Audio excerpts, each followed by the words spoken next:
वो सब ज्ञान प्राप्त कर लेता है। अन्य जितने साधन है सब जुगनों वो भी चमकते हैं और शून्य है नाम।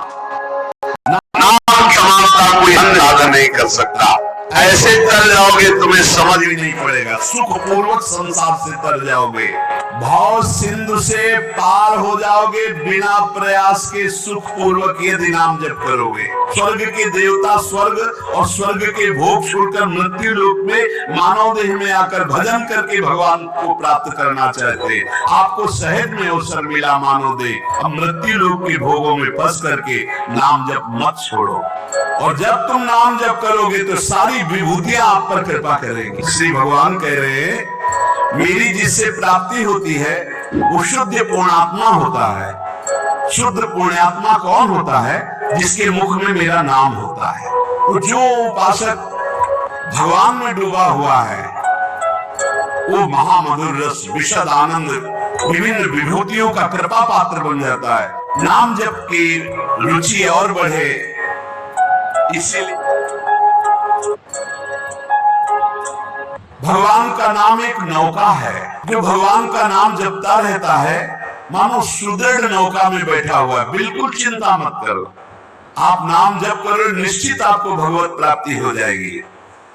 श्री तुकाराम जी कहते हैं भव सिंधु के पार ले जाने वाली सुदृढ़ नौका नाम है। बस बैठ गए नाम में तो आप किसी की मत सुनो, ये आपको पार कर देंगे। और तो और की बात रही, गोस्वामी जी कह रहे नाम लेते ही बहुत सिंधु सूख जाएगा, है ही नहीं जहां पार होना हो। खूब नाम जप। ये देखो बड़े बड़े महापुरुषों की बातें हम इसलिए खोज खोज कर आपको सुनाते हैं, आपका दृढ़ विश्वास हो जाए। नाम एक सुदृढ़ नौका है। जो खूब नाम जप करता है उस सुदृढ़ नौका में बैठा हुआ भव समुद्र पार हो रहा है। बिल्कुल किसी की बात मत सुनो। बड़े बड़े सिद्ध महापुरुषों के जीवन चरित्रों को पढ़ के देख लो, केवल भगवान नाम से ही सिद्ध हुए हैं। जितने भी उच्च कोटि के महापुरुष हुए, तुकाराम जी सदैव भगवान के धाम को गए। जितने भी महापुरुष हुए आप उनके चरित्रों को पढ़ के देखो, आपको नाम मिलेगा। नाम जीवन में नाम जितना उतने ही वो महापुरुष हुए।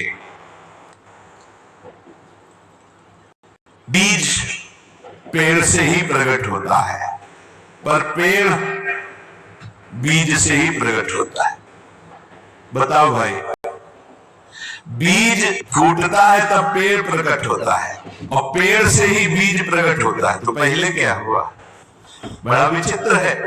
ऐसे ही नाम से नामी प्रकट होता है और नामी से ही नाम प्रकट होता है। निर्णय करना कौन बड़ा है, को बड़ छोट कहत अपराधु।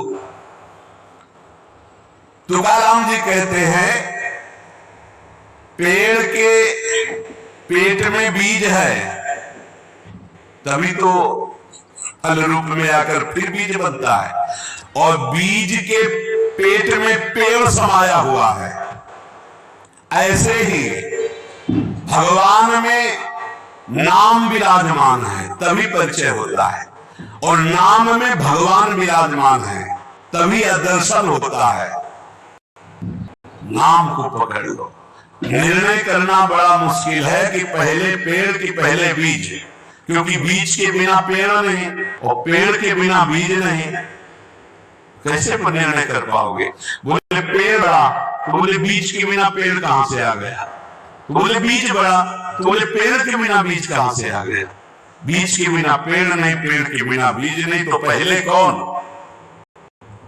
हुआ? पेड़ हुआ कि बीज हुआ? निर्णय करना मुश्किल है। इसलिए सर्वलोक महेश्वर भगवान का नाम बीज है और भगवान पेड़ है। गीता देवी कह रहे उसी पेड़ का बीज है और भगवान पेड़ है। गीता देवी कह रहे उसी पेड़ का बीज है नाम, और उसी नाम के पेट में पूरे के पूरे भगवान के ज्ञान वैराग्य भक्ति रूप लीला सब समाया हुआ है। बीज है भगवान का नाम।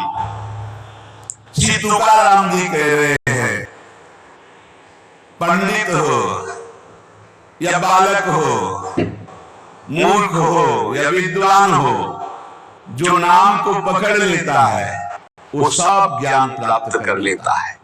सब ज्ञान। बात पकड़ लीजिए। पहले मास्टर जैसे बालक को हाथ पकड़ करके लिखवाता है का खा गा गा, फिर एक दिन वो पूरा का पूरा शब्द पढ़ लेता है। ऐसे प्रारंभ में गुरुदेव साधन बताते हैं, बहुत ही कड़वा लगता है, लेकिन जब वो तो सब ज्ञान उसके अंदर जागृत हो जाता है, सब वैराग्य भक्ति सब अंदर जागृत हो जाता है। क्या जुगनू कभी सूर्य की तेज की समानता कर सकती है? अन्य जितने साधन है सब जुगनू वो भी चमकते हैं, और सूर्य है नाम, नाम की समानता कोई अन्य साधन नहीं कर सकता। इसलिए सूर्य स्वरूप भगवान के नाम का निरंतर है, अन्य साधनों की तरफ दृष्टि मत दो। अखिल जगत महासुख से पूर्ण नजर आएगा जिस समय निरंतर नाम चलेगा। लीला मात्र भगवान का एक माया क्षेत्र है, एक लीला मात्र। ऐसे तर जाओगे तुम्हें समझ भी नहीं पड़ेगा, सुख पूर्वक संसार से तर जाओगे।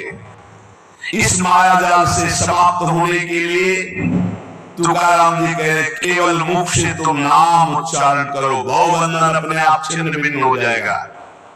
केवल नाम उच्चारण करो। ये बड़े बड़े महापुरुषों के वचन हैं। भाव सिंधु से पार हो जाओगे बिना प्रयास के, सुख पूर्वक यदि नाम जप करोगे। नाम जप की रुचि और बढ़े, इसीलिए ठाकुर सेवा का सौभाग्य मिला है। तो जब ठाकुर सेवा का तुम्हें अवसर मिले तो जरूर दौड़ भागो, क्योंकि वो नाम जप में प्रीति बढ़ाएगा। ठाकुर सेवा, श्री जी की सेवा है, तुम्हारे भजन की वृद्धि कर देगी।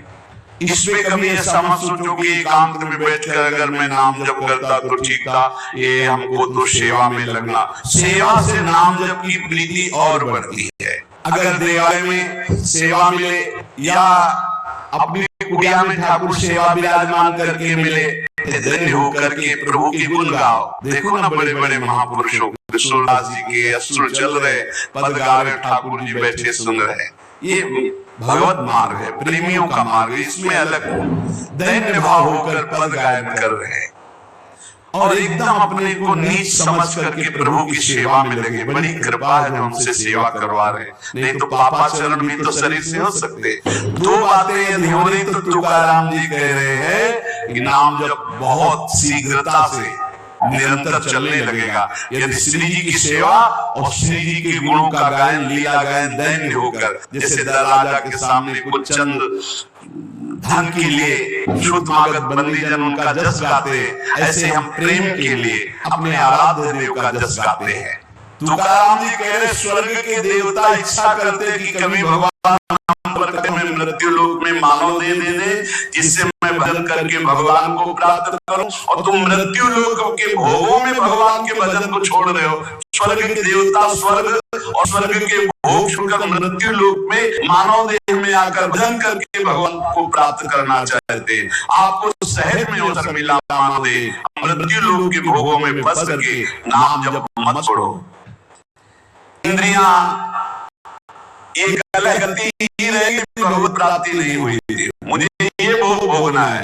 नेत्रेंद्रिय कहेगी मुझे देखना है, श्रवणेंद्रिय कहेगी मुझे सूंघना है, जनेंद्रिय कहेगी मुझे भूंगना। ये सब इंद्रियां, घ्राणेंद्रिय सूंघने की तरफ, श्रवणेंद्रिय की तरफ, भोग इंद्रियां भोगने की, कितनी कलह है। ये कलह तब तक बनी रहेगी जब तक भगवत प्राप्ति नहीं होगी। मन को विश्राम भगवान के चरणों से ही मिलेगा। कह रहे हैं यहाँ तुकाराम जी, इंद्रियां परस्पर कलह करती रहेंगी जब तक भगवत साक्षात्कार नहीं होगा। जब इंद्रियों में शांति, मन में अशांति हो तो शांति का कैसे अनुभव हो जाएगा। बहुत ज्ञान की बात। तुम शरीर के रोम गिन सकते हो, लेकिन भगवान की विभूतियों को नहीं गिन सकते। और जब तुम नाम जप करोगे तो सारी विभूतियां आप पर कृपा करेंगे, सारी विभूतियां आप पर कृपा करेंगी। तुकाराम जी कह रहे हैं, भगवान कह रहे हैं, मेरी जिससे प्राप्ति होती है वो शुद्ध पूर्णात्मा होता है।